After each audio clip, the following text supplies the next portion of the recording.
تو یہاں کا سسٹم ہے اور طریقہ کار ہے جو یہ کام کر رہے ہیں قاری صاحب اور سرپرستی آ رہے ہیں قاری صاحب، تو اس کو دیکھ کے دلی طور پہ بہت ہی نا ایک روحانی خوشی ہوئی۔ پھر یہ بیٹھے بھی ڈیزرونگ ایریے میں ہے جہاں پہ اس چیز کی ضرورت تھی، اور ہم انسان پورا تو نہیں آ سکتے۔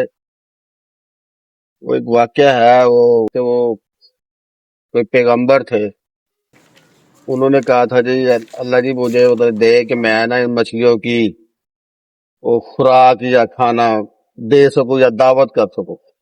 تو پتہ نہیں کتنا عرصہ وہ تیاری کرتے رہے، وہ ایک مچھلی آئی وہی کھا گئے۔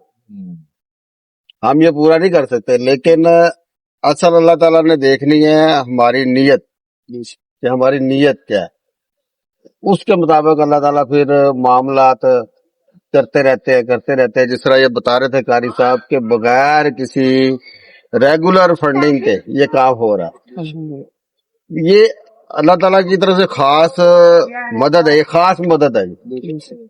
اور پھر بھوکے آدمی کو بھوک سے تو حضرت محمد صلی اللہ علیہ وسلم نے پناہ مانگی ہے۔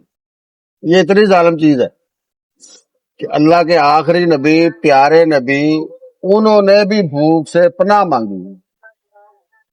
تو اللہ تعالیٰ انہیں جزائے خیر دے، اللہ تعالیٰ ان کی ہمت بندھائے۔ باقی ہم جس قابل ہیں ہم انشاءاللہ تعالیٰ پورا تعاون کریں گے اور اس میں اپنا حصہ بھی ڈالیں گے انشاءاللہ۔ باقی